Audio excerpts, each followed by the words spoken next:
All right, so we are going to Indiana for Riverside Drift. I'm really excited about this trip. This is the farthest trip probably I've done for a comp in a while, since Texas.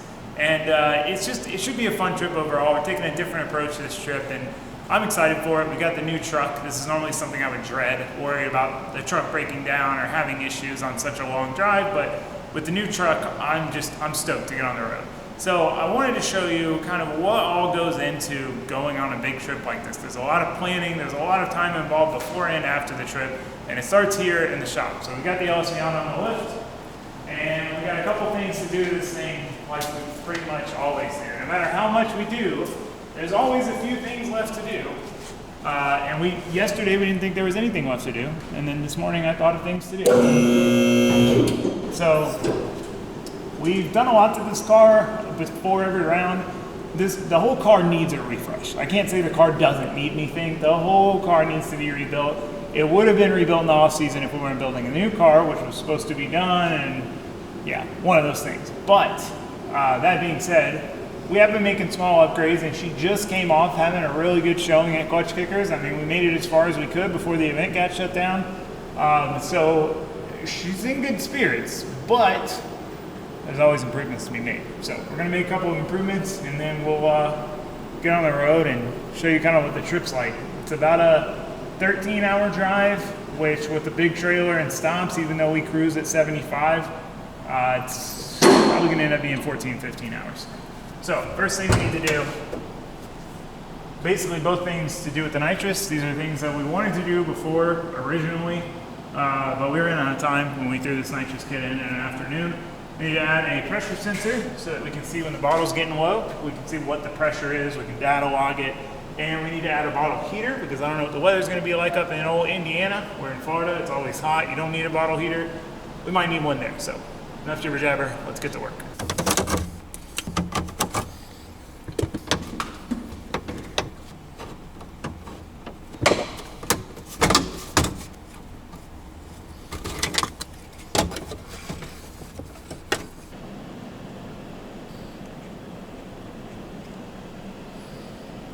Alright, so we're going to be adding this nitrous pressure sensor here, just basically to the end of our line with this union. So we've got this 8th MPT union, so this will thread onto the bottle, boom, we'll have our wiring right here. This, we need signal ground, 5 volts, and then an output,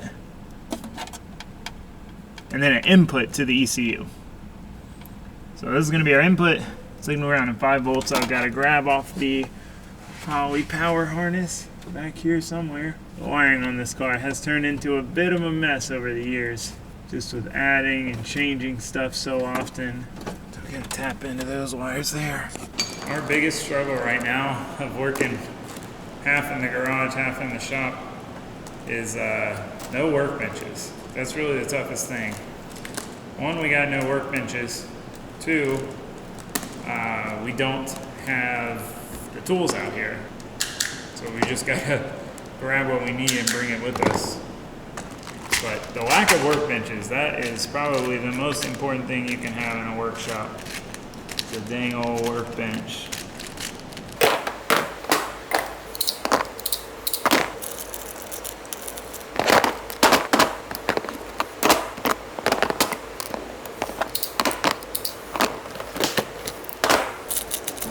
Might be too fancy for the Miata. She might reject it. She might say, screw y'all guys, this is not my style. These little things can't take. I feel like the little things can't do this anymore. They do. They really do. I'll show everybody the methods. Let's do it.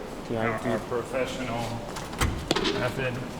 We got to go to the more equipped shop. Take a stroll. That's our unequipped shop. So first off, you very carefully clamp them in the vise. And you need a drill. Your trusty drill. Trusty drill. That's an important step in the front. I like to use my smaller one for whatever reason. There's actually no benefit. It's a little more delicate. Is that what it is? Yeah, the smaller drill is more delicate. Yeah, that's gotta be it. They're on the spin cycle. let it relax a little. And we're done. That is a perfectly concentric twisting. That's how you concentric twist. That's it, buddy. If you didn't know, now you know. Just kidding. Don't concentric twist your wires like that. No guarantees. Can't show people under the dash. Don't see the true magic.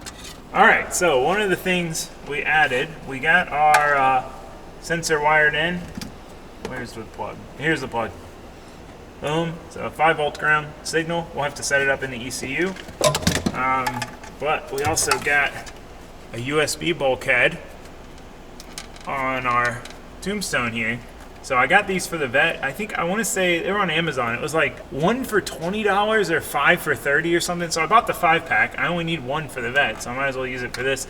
They're pretty neat though. They're metal, and the reason we're doing this is before we had our cords and stuff in the glove box. It's just a mess. If you ever dealt with that, like a cord for an ECU, you need it to be long enough to reach to the computer and move around, but then when you're not using it, it doesn't have a great place to go. So anyway, I'm pretty pumped about this.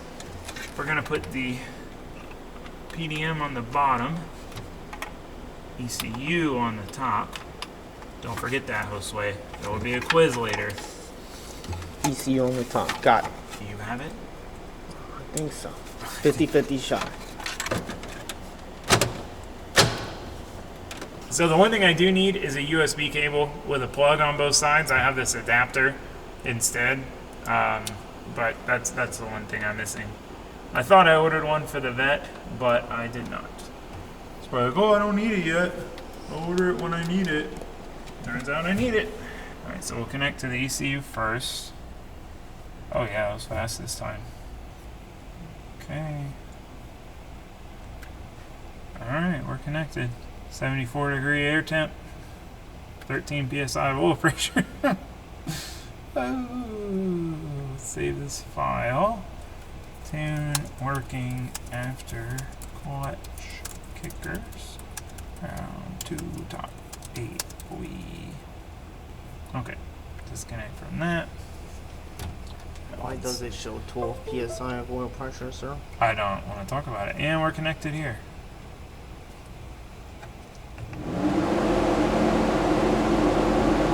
Oh wow, those only draw like 12 amps each. It's crazy though, each fan peaks at 50 amps when it comes in. 50? 50. My lift pump to the surge tank is 4 amps. Surge tank pump's 10 amps. Pretty cool. Telemetry. Telemetry. Data. All the data. Alright, cool. USB bulkhead works. You're on camera. You're in the movie. We're making a documentary about my life. I hired this Spanish filmmaker named Josuanito. He's quite good at what he does.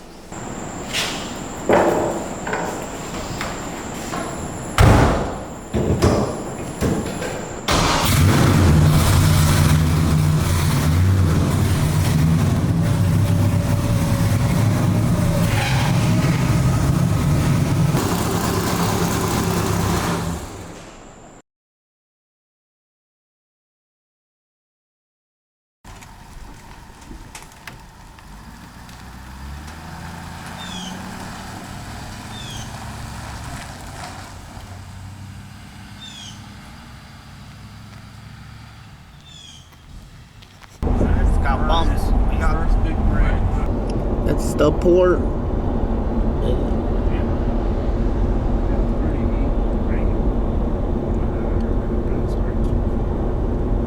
Alright, we're about halfway through the trip. We got 6 hours and 20 minutes left.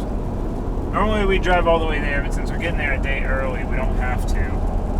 So we're going to stop somewhere at a hotel. I don't have Airbnb until tomorrow. But we're driving through the mountains now. We are in... Does anyone know where we're at? I think we crossed into Tennessee because there was a welcome center. No, but that says mile 86. We're somewhere in Tennessee, Tennessee, North Carolina area. It's really, really scenic up here. This guy's gonna want to go. Look how scenic this is, dude. What the fuck, brother? What are you doing? Go somewhere. Look at that. Look at the rocks. Look at the hill. Oh, Here we go. Let's see. We're gonna get to see what the new truck does on the grade. So we went through a pretty big grade going to Kentucky for LS Fest and the Fummins, and that was the first time I had that thing matted, and we were going 55. Like, just, I mean, that was pretty much all she had. We hit the hill at pretty low speed because there was a turn before it and the speed limit slowed down. So we couldn't get, we would need to gain speed. And I said on that trip, did I not? If we were in a new 6.7 truck, we'd probably accelerate up this hill at 70. So we're gonna get to see. We're going up the hill now. Feel my ears though. Yeah. You can feel the ears popping, but I mean, it doesn't even give a shiz and nizzle. Does not care. See, the semi trucks start putting their flashers on when they're struggling to get up the hill. We're gonna start passing all these semis here too. I mean, we're going about the right speed now. These people are about to make us do what these semis are doing. Just to get out of my way. So.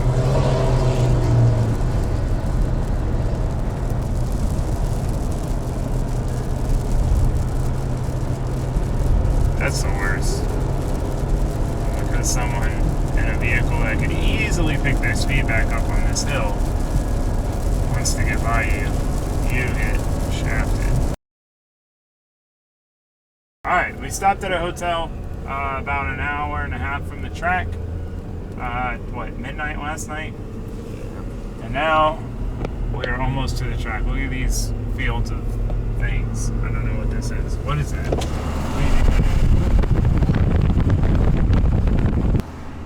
This is very, very rural. We've been on this little 2-lane road that we have to pretty much stop anytime someone's coming the other way for a bit now. A lot of blind crest.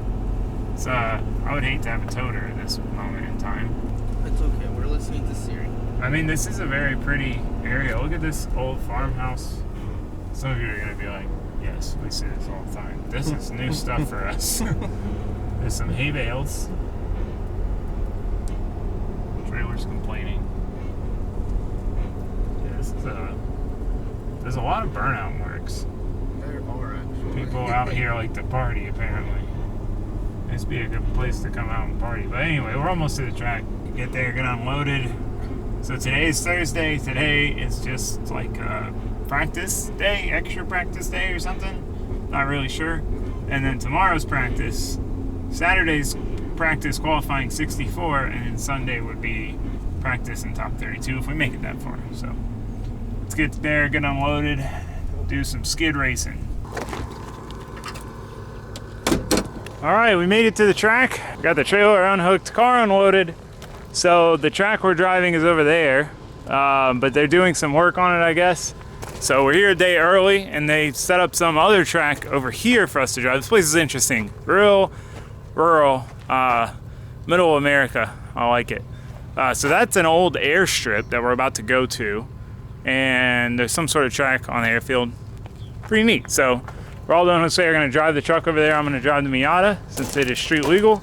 We're going to go do some skids, and our tires get here shortly. Our tires are supposed to be here in an hour, so we got to keep a lookout for those, because without those tires, since we got them shipped directly here, we will not have enough to run through the whole competition. So we got to make sure we get our hands on those and have them in hand. So anyway, let's go drive. See what this track's like. All right, we're going to go give the track a little try here. Let's give it a shot.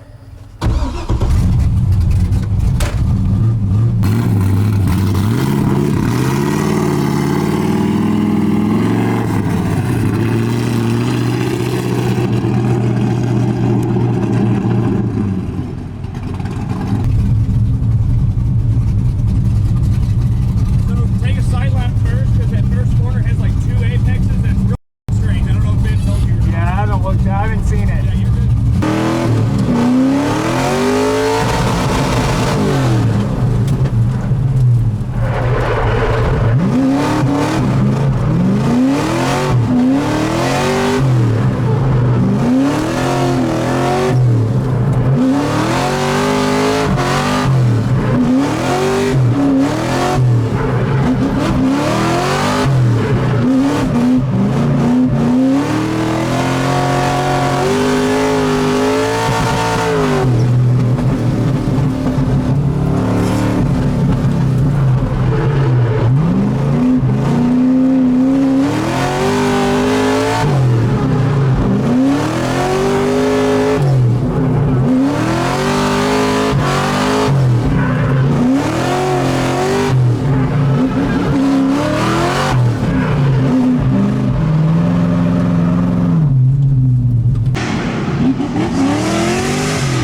our tires just showed up.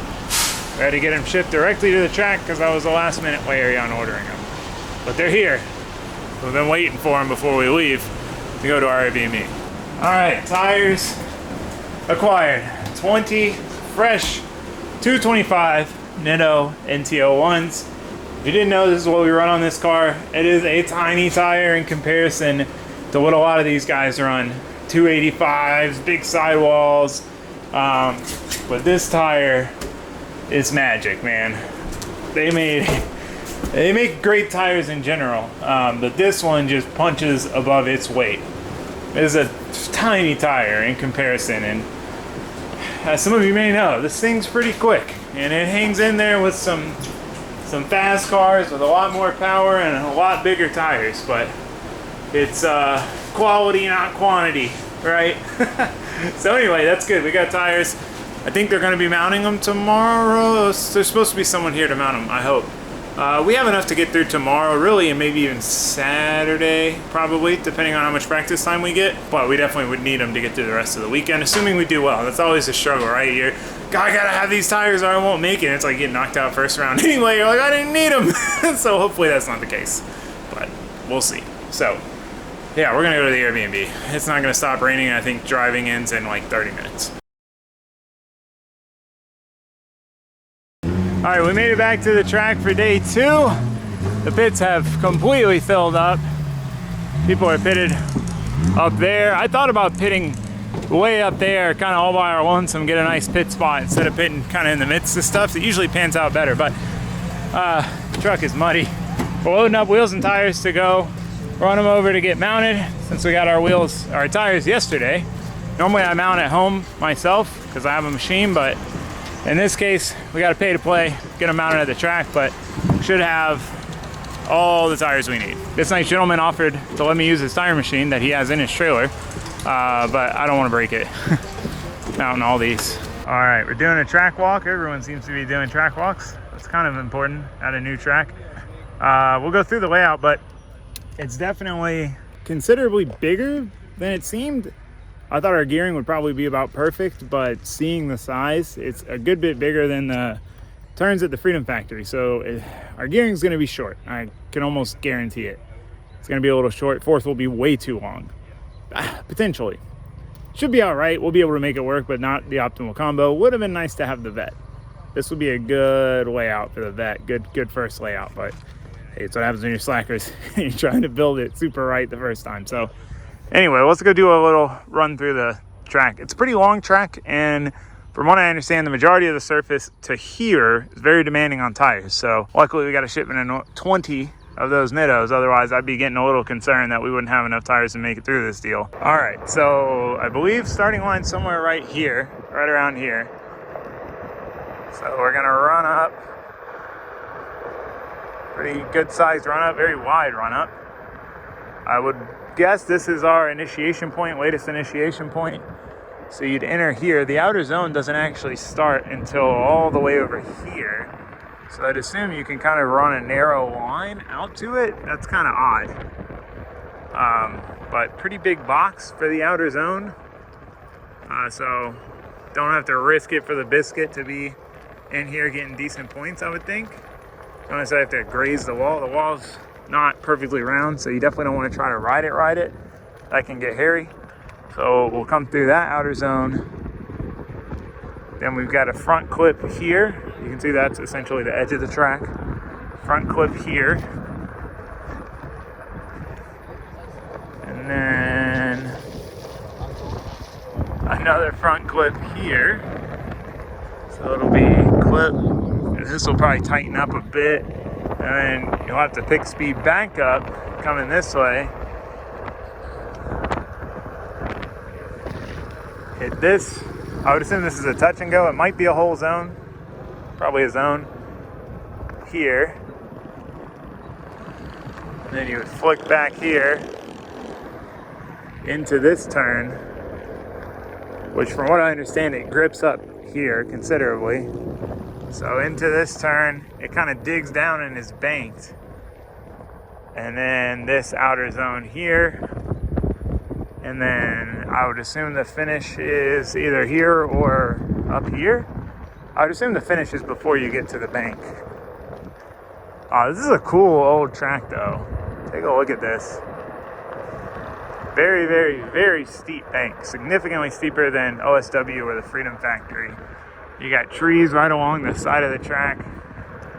I don't know if you can see how steep that banking is. So yeah, that's the track. We are gonna go get ready to practice. We got practice tonight. Today's Friday.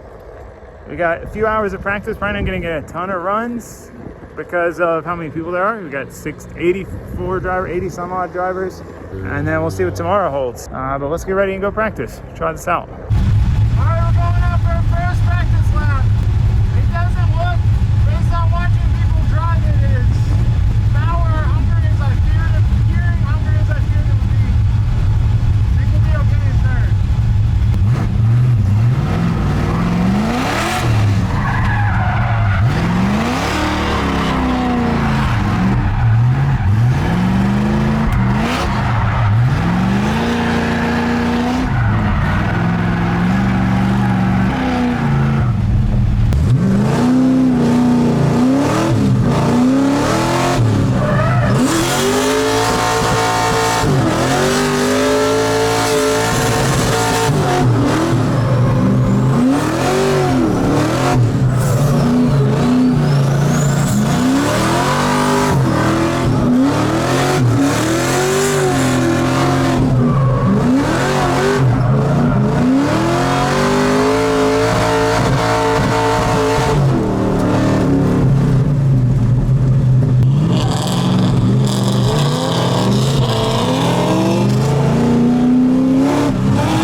So whenever you come to a new track, it's a learning experience on really how much grip there is, how low of pressures equal what, right? Like, does really low pressure equal still not enough grip, or does high pressure equal still too much grip? You know, the track surface is really dependent on that, and tire wear. So we were kind of figuring out tire wear, and this was the 5th lap on this set of tires, and they were pretty cooked by this point. The 4th lap, I noticed they were starting to fall off and get towards the end, and by this lap, they were done. So a little disappointing because I got to follow Rome, one of the faster cars, an FD guy, and I didn't have good tires on the car. But that's the way it goes. That's the way the cookie crumbles sometimes. So we put a fresh set on, went back out for our next session of practice.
All right, broke a tie rod. That is the first time I've ever broken a tie rod on this car, which is impressive. Like, after the contact, I could tell when my wheel was still turned and like I didn't feel the resistance. I was like, oh no, we broke something for the first time. And I honestly didn't know if I had spares because I bought them so long ago. But we have a spare, so we're good. We're good. All right, so we need an 8mm on an electric ratchet for the hose clamp on the rack. We should have the Cobras. I forgot to record it, but we came back out. I had to shake it off. Our seems to be driving straight.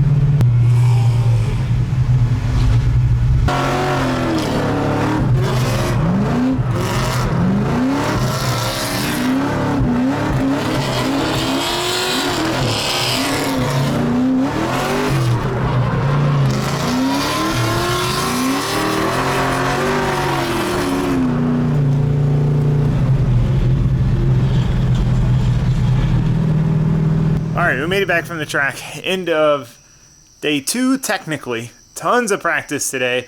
It was a long day. We got back here pretty late, but this is our Airbnb. So really this came about from me booking too late. There were no hotels available in the area. I did not realize that the driver's list had filled up as much as it had. We had over 80 something drivers. And the only thing that I could find was this. Now, I've always been kind of fascinated by tiny houses. I considered one before I bought my house, thinking about like, you know, doing a tiny house on a plot of land and building a shop and whatever. So it was kind of 2 birds, 1 stone, right? We got a place to stay, not too far away, 15 minutes away from the track, and we get to try out a tiny house. So check this place out, really cool. We're in New Pekin, Indiana. So it's got a church pew on the thing. We're charging the 1 wheels. We've got a fire pit over there. We tried some firewood that was like press board. It was terrible. Didn't work very well. But then you come in here. You got the kitchen, living room, Raldinito and Josuanito, my room. There's a bathroom, and then the loft. Pretty neat. It's got a TV and everything.